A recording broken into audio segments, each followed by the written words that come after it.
Assalamualaikum warahmatullahi wabarakatuh. Balik barengan sama gue Taufik Nubu. Ini adalah Samsung Galaxy Z Fold 4. Satu buah device yang sudah bisa gue rekomendasikan untuk penggunaan sehari-hari, baik lo seseorang yang pengen gaya ataupun seorang casual user, apalagi power user. Yuk kita bahas. Samsung Galaxy Z Fold 4 ini adalah satu buah device yang bisa dibilang temanya itu seperti yang gue taruh di video hands-on gue, jatuhnya lebih seperti penyempurnaan dibandingkan dengan generasi sebelumnya. Bahkan orang-orang mungkin bisa bilang, ini mah harusnya mungkin Z Fold 3S kali ya, Fik ya, bukan Z Fold 4. Terserah penamaannya mau seperti apa, tapi yang pasti memang gue pun bisa dibilang lebih yakin untuk membeli dan menggunakan si Z Fold 4 ini dalam penggunaan gue sehari-hari. Bukan karena uangnya ada, makanya gue nggak PO juga.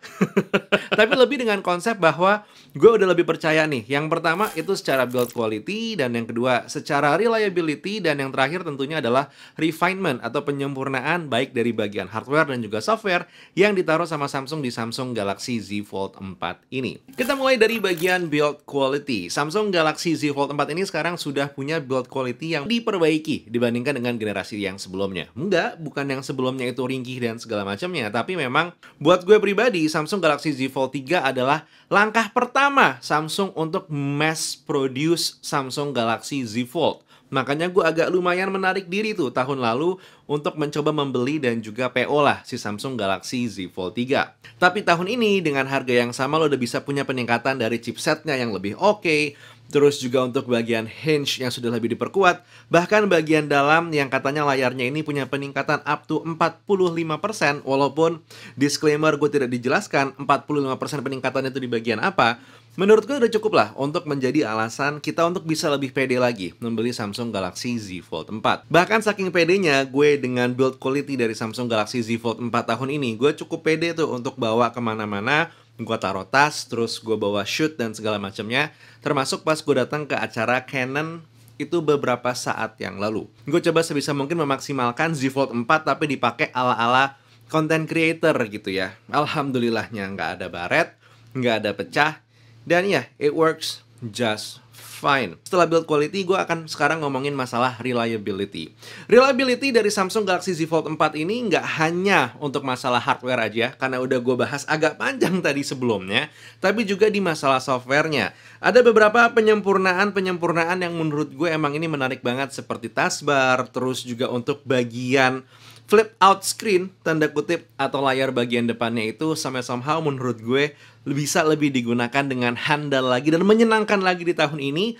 Nggak ketinggalan tentu hadirnya satu buah mode yang mungkin gimmick, tapi it is fun to use, yaitu Flex Mode.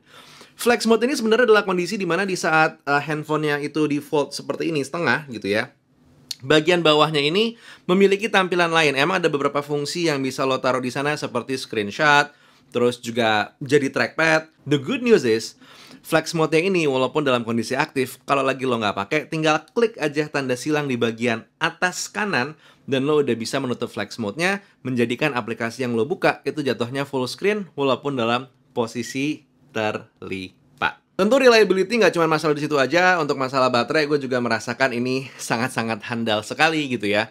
Pas gue datang ke acara Canon kemarin, itu gue datang dengan kondisi baterai seingat gue 100%, jadi baru gue full charge dan gue pulang. Acaranya kurang lebih setengah harian, 6 jam gitu.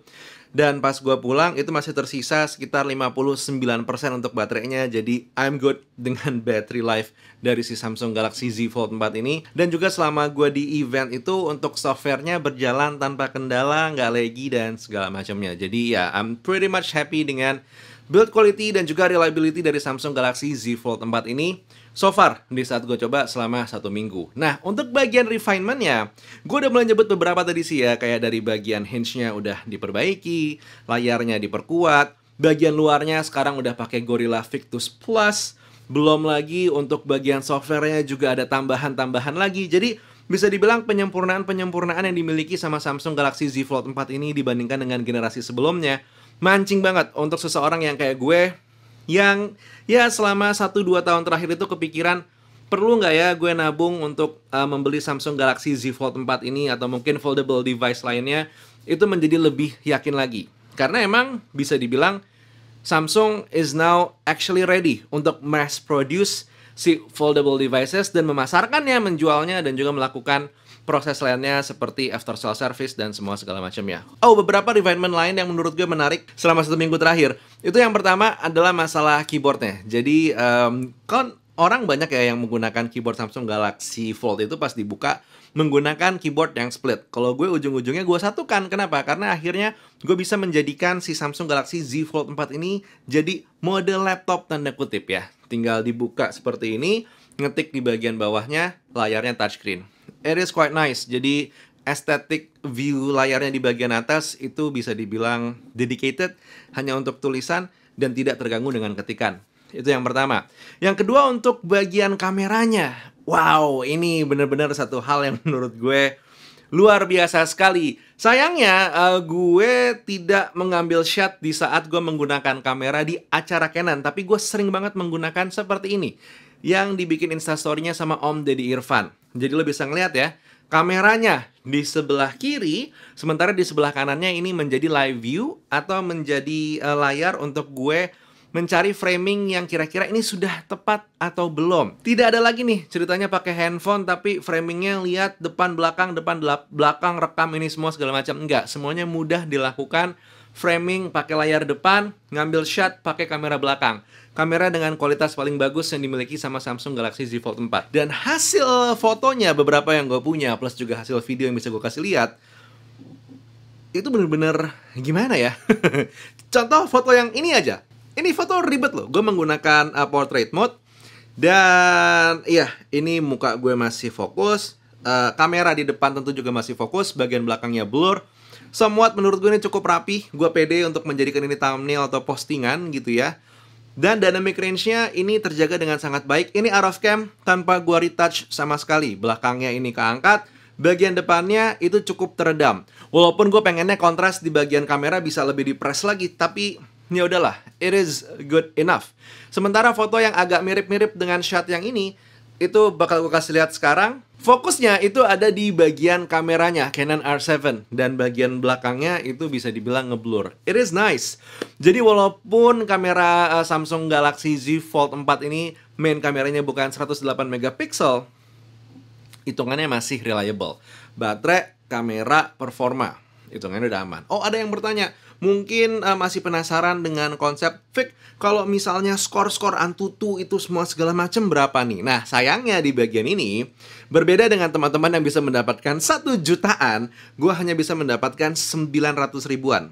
Mungkin ada settingan yang gue nggak pencet atau gimana ceritanya gue nggak ngerti, tapi yang gue dapetin angkanya 2 kali ngetes sama-sama seperti ini. Sementara Geekbench-nya hasilnya bisa lo lihat saat ini. Gue tahu angka ini bukan yang paling gede, bukan yang paling besar. But may I remind you, target market dari Samsung Galaxy Z Fold 4 ini emang bukan lo yang suka main game gitu. Karena walaupun bisa main game, tapi peruntukannya bukan itu. Terus juga bukan untuk lo yang doyan bikin konten ngedit-ngedit pakai handphone.